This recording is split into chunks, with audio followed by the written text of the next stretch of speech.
بسم الله الرحمن الرحيم. Section Integrals of Ghusl. There are three obligations of the ghusl according to those like Abu Shuja', who counted the removal of filth as an integral. Our sheikh is among those who only counted two integrals of ghusl. The first is the intention, just as in the wudu, and for the same evidence. Yani, you have to have an intention for ghusl, just like you have to have an intention for wudu, and the evidence for both of those cases is the same, that the Prophet sallallahu alaihi wasallam said, "Innamal a'malu binniyat." The deeds are by the intention. It's time, the time of that ghusl intention is at the first washed body part. No part has to be washed first in ghusl, because in ghusl, the whole body is like one organ.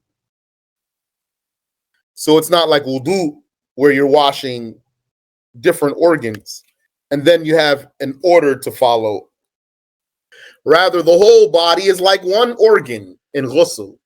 So if the whole body is like one organ in ghusl, so that means you don't have to start from any particular organ in ghusl. Then that would mean in wudu, when you wash your face, for example, you could start from the top of your face or from the bottom of your face. When you wash your arm, you could start from your elbow, or you could start from your hand, or you could start from the middle of your arm, your forearm, because that's one organ. So that one organ, you have to wash it. There might be a recommendation of where to start. Like in ghusl, it's sunnah to start with your head. When you make wudu, it's sunnah to wash from the top of your face down, and the sunnah to wash from your fingers to your elbows, and the sunnah to wash from your toes to your ankles, if you're doing it for yourself. And it is recommended to recall the intention throughout the entire deed. Yani, if you can, hold your intention in your heart while you make your ghusl. Same thing for your wudu, same thing for your prayer, and for your other good deeds. The longer you can recall the intention, maintain the intention, the more rewardable.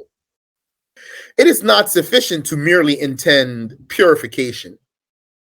That's too general. Or washing, because that purification could be a recommendation, and that washing could be a habit. So those aren't sufficient as an intention. It is definitively sufficient to intend obligatory ghusl. When we say intend, that means in your heart. And these words, that doesn't mean you have to imagine those words in your heart. The intention is not an envisioned sentence going across your heart like a neon sign. The intention is something that can take place in an instant. So it's definitively sufficient to intend obligatory ghusl without having to imagine those words. It is sufficient to intend to lift the impurity without specifying its reason. Now I take a ghusl to lift the impurity. That's sufficient. Without specifying the reason. Like, you don't have to say the impurity of menses, the impurity of ejaculation, for example. We just said maintaining the intention is recommended, right? Yes, you with me? Okay. Maintaining the Maintaining the intention is recommended. So if maintaining the intention is recommended, that would have to mean that if the intention leaves your mind, that it's not invalid, right? Okay. So are you asking me what's the judgment if the intention leaves your mind? Barakallahu feek. So it is sufficient to intend to lift the impurity without specifying its reason. because the unrestricted lifting includes the restricted one. So such an unrestricted intention automatically applies to one's specific impurity.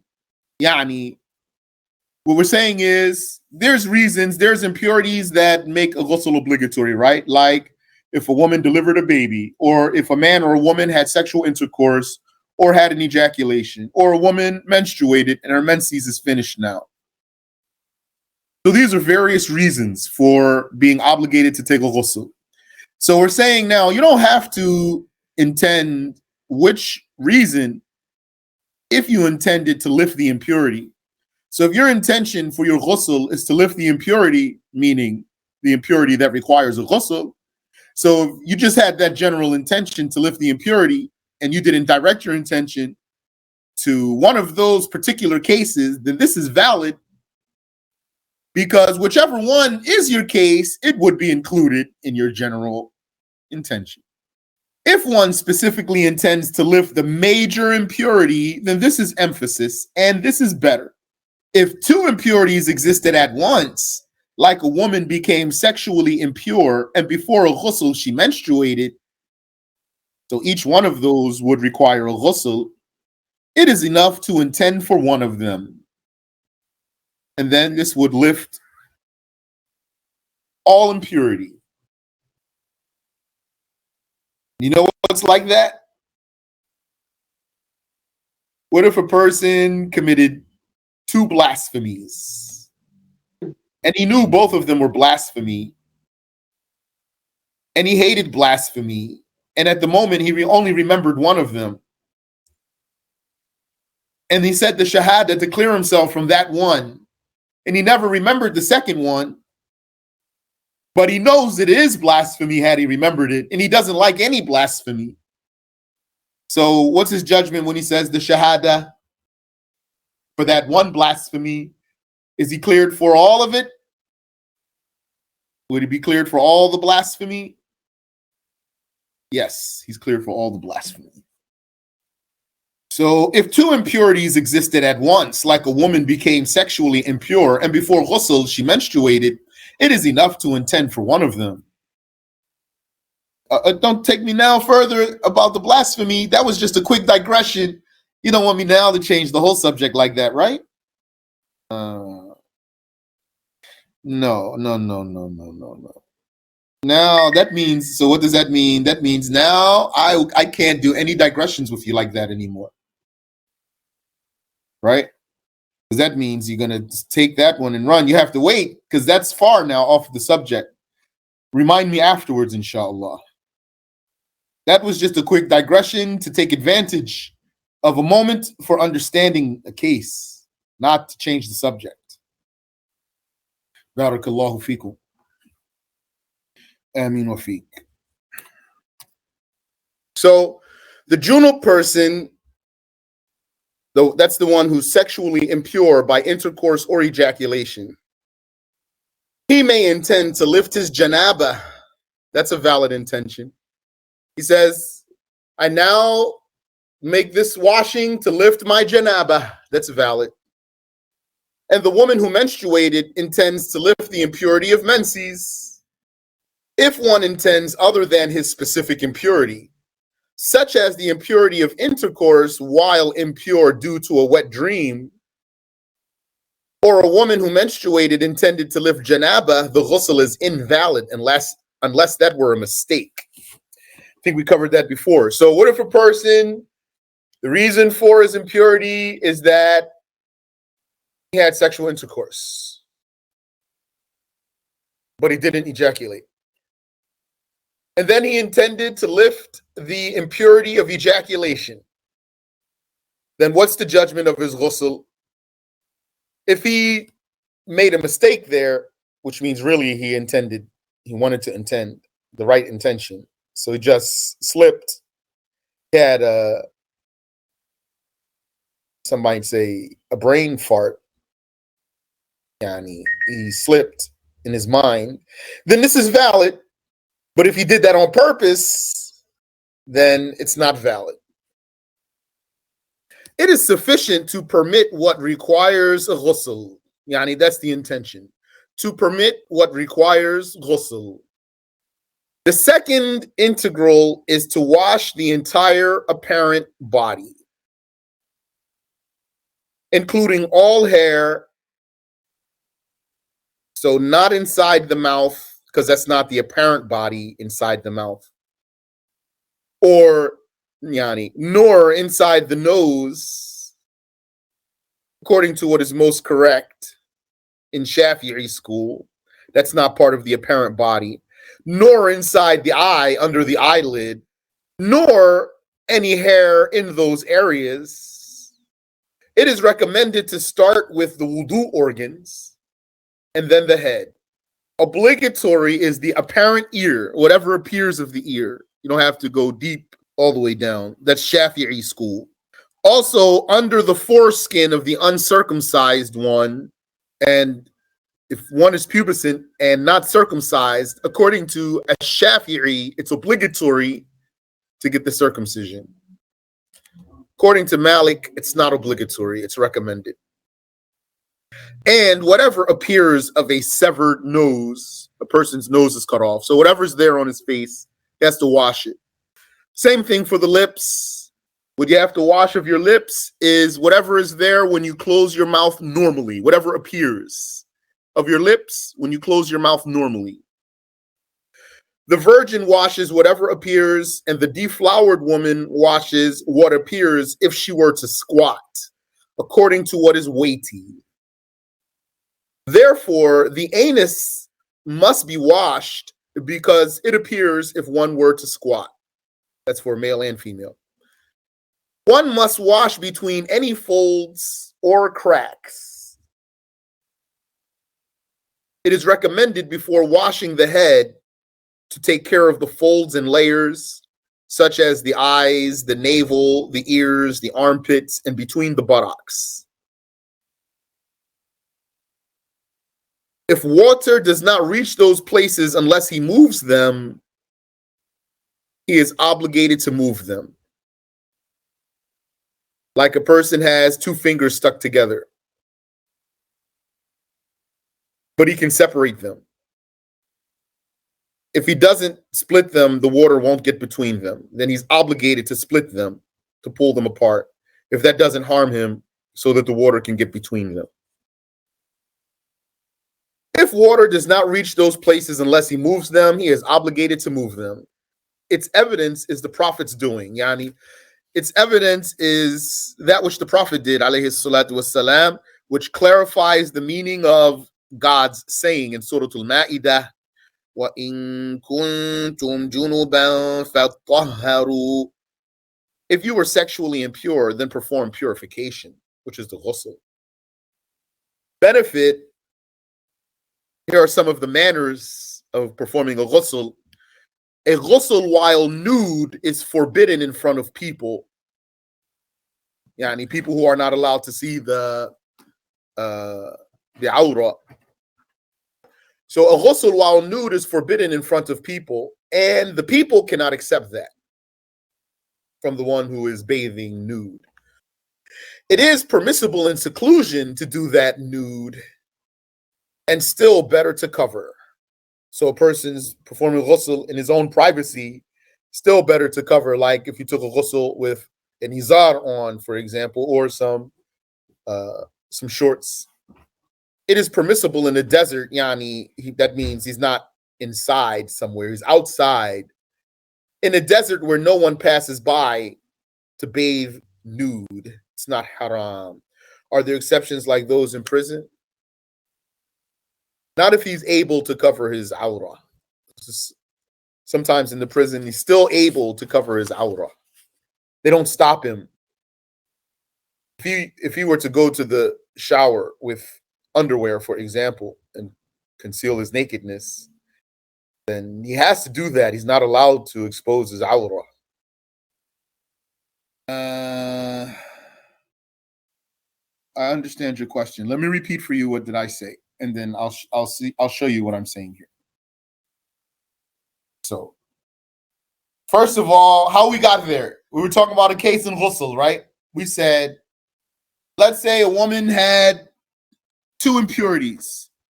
She had sexual intercourse, which requires a ghusl. But before she took a ghusl, she had menstruation. So when she takes a ghusl, if she intended one of those only, it will cover both of them, right? From there, I went to talk about the kufr case. So here, just think about this example alone, because I said this case is like that case. What I just told you about this ghusl case, if it's like what you're asking, I know what you're asking, then it would mean that if she didn't make an intention for both of them, her ghusl's not valid. When she made an intention for one of them, she covered both of them. Then I said, that's like, what if a person committed two blasphemies? He knows both of them are blasphemy. That's in my example. And he doesn't like any blasphemy. That's part of the example. And then he said the Shahadah to clear himself from one of them. Didn't remember the other one. When he said the Shahadah to clear himself from the one, he's cleared from both of them. Then came your question. So what if a person remembered? Would he have to say the Shahadah? If the answer were yes, that would mean he was still a kafir, right? Then if he's still a kafir, it means the Shahadah he said never benefited him. The first one he said wasn't sufficient then. So that's why. So the answer then is, if he did remember that blasphemy, that second blasphemy, he wouldn't have to say his Shahadah because he already cleared himself. Just for the fact that he knew it was blasphemy, and he hates all blasphemy, and he already said the Shahadah to clear himself from some blasphemy. So he's good. That's clear? He says, so one has to deem it blasphemous and say the Shahadah, right? Just saying the Shahadah without deeming what one did as kufr doesn't work. That's right. That doesn't mean, though, that he has to be remembering every instance of blasphemy that he ever did and intending his Shahadah for that, directing his Shahadah towards each one of those blasphemies in particular. That's not a condition. It's just enough to know what's kufr and to hate kufr and to say the Shahadah believing in it. If you say the Shahadah believing in it, you're a Muslim. This is here, benefit for you. When we talk about the Shahadah of habit, saying the Shahadah out of habit, people are confused here. What does it mean to say the Shahadah out of habit? What if a person committed kufr and never knew it was kufr at the time? He didn't know he committed kufr. He committed kufr without knowing, and then he forgot that he did it. Then he learned that it's blasphemy. He learned that the issue is blasphemy. He knows it's blasphemy. But he never repented from it yet. So he committed blasphemy without knowing. So he's a kafir and he doesn't know. Then he became knowing that a case is blasphemy, that case is blasphemy, but without remembering that he did that. So he's still a kafir until he says the Shahadah to repent, right? Okay. But he didn't remember that he did that. Now, if he prays, his prayer's not valid. When he says the Shahadah in his prayer, it won't be valid. That's not going to make him a Muslim because his prayer is not valid. If he calls the adhan and he makes an intention and he's a kafir and he calls the adhan, that Shahadah is not going to make him a Muslim. If he sits and makes the dhikr with an intention to make dhikr as a worship and he's a kafir, that worship is invalid. So how he's going to be a Muslim? So what did Sheikh teach us? He said if he says the Shahadah out of habit, then he's a Muslim. So some people said, what does that mean? He said the Shahadah out of habit. So the answer that came is, it means he said the Shahadah not in his prayer, for example, not in dhikr, for example, but he's just said the Shahadah out of habit. Like, here's an example I heard. Like, somebody spilled a cup and then he said, La ilaha illallah Muhammadur Rasulullah, then he'll be a Muslim. I'll give you something simpler, alhamdulillah. Which is what? Saying the Shahada out of habit is enough, Dad. You said the Shahada, believing in it. That's it. That's it.